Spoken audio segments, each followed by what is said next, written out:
On one end, President William Ruto has done a good thing by banning the importation of furniture into our country. We used to import furniture from countries like China and, those are the countries which were predominantly exporting their furniture to Kenya.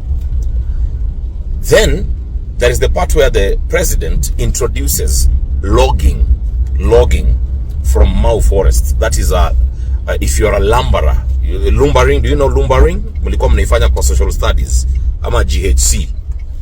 Now that will now be open to somebody who is a certified lumberer.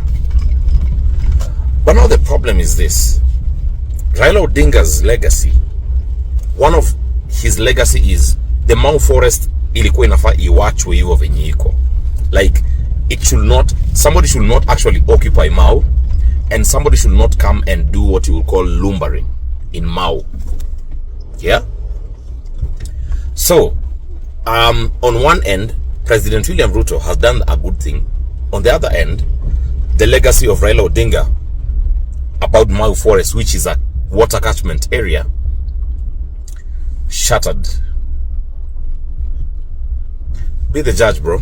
News just in: President William Ruto has announced a ban on furniture imports, while he argues that importing furniture stifles the growth of the local furniture industry. Now, while announcing that ban, he also lifted the ban on logging Mau forest, argued that local businesses will now need more, raw furniture, kutengeneza more furniture, since sasa importing imekuwa banned. What do you guys think about this latest move? What's even interesting is that hatujui he ban itakuwa effective lini. Is it effective today, effective next month, effective next year?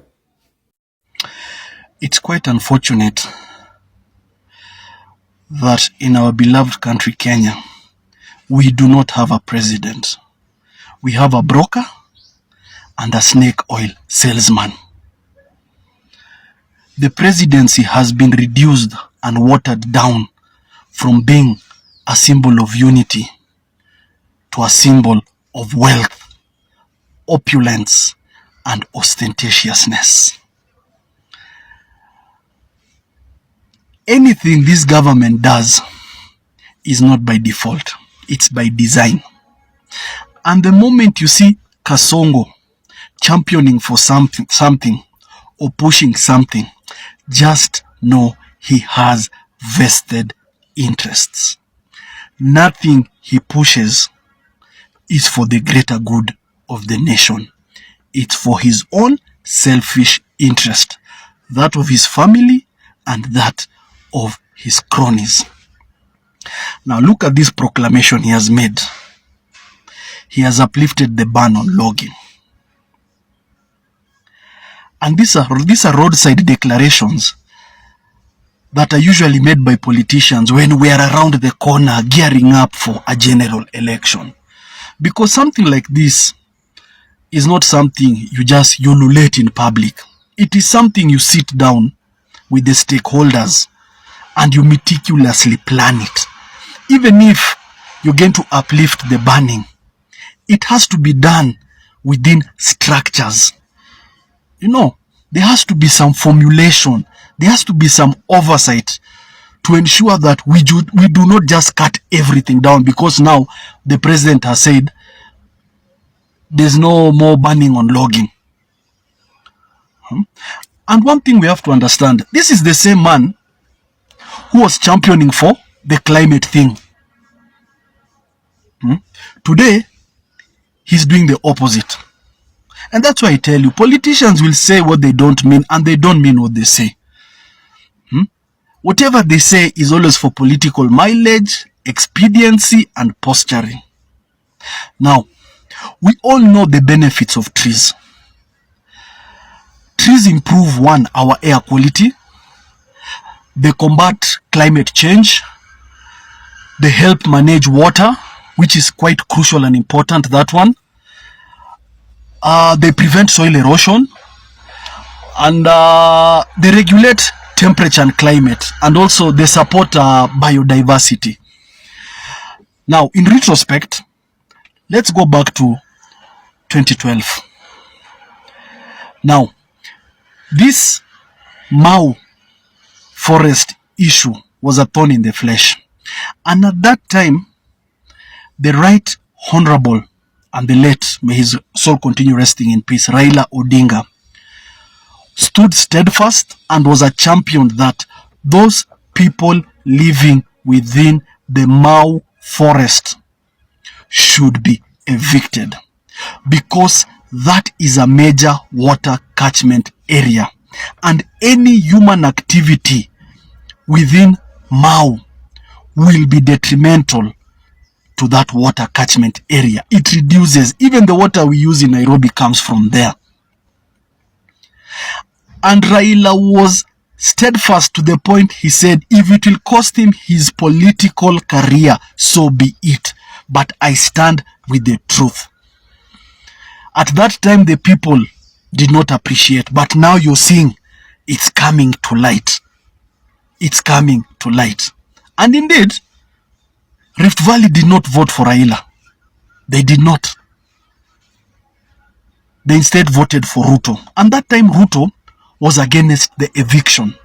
Yes, Kasongo was against the eviction. Him and his minions and mercenaries, the Kale Mafia, resorted to incendiary and mendacious demagoguery, brainwashing their people that Raila is a traitor. After voting for him into a man in 2007, he turned their backs on them and ordering for them to be evicted. And these people took that seriously, and they overwhelmingly voted for Ruto. So, I don't know. I just don't understand how this government operates. When you have a problem with the airport, you sell it. When you have a problem with the hospitals, sell them. When you have problem with electricity, sell KPLC. When you have problem with the forest cover, sell the forest. In your own house, if your roof is leaking, do you fix it or do you sell the house? You fix the problem. And we know where our problems are. Mismanagement and corruption, tribalism, nepotism, all those things. If we tackle them, everything will be okay. And one thing I want to tell Kasongo. Kasongo reminds me of the mythical Greek story of that guy that was called King Midas. Midas, yes. The man who touched everything and it turned to gold. But later on, he came to realize that gift was more of a curse, because he couldn't eat, he couldn't drink, and even touched his daughter and turned her to gold. And the moral of that story is, it serves as a cautionary tale about the dangers of greed versus the value of life and the little simple pleasures life gives us. Kasongo is too greedy. Too greedy. Too greedy. And by the time he'll be done, we'll have no country. Not a country destroyed by war, but a country destroyed by greed. There will be nothing to show for. There will be nothing. And it's quite unfortunate. And that's why I reiterate and I amplify louder. People, we have two weapons. Come out in large numbers and vote. 2, we need a united opposition that will front one formidable candidate, and we rally behind that candidate tooth and nail. But if we have a fragmented and disintegrated opposition, and if people do not come out in numbers, there's voter apathy, then believe me, this man is going to sail. He will sail. By midday, he'll be president. We need a 2002 people. Because such proclamations, surely, you do not look at the environmental effects of logging.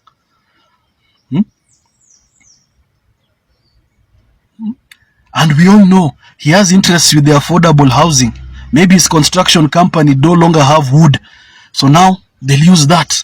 He'll be making maximum profit. So let me tell you people, nothing happens by default. It is by design. And anything you see Kasongo pushing, just know he has vested interests. And not cheap interests. This man goes for billions, multi-millions.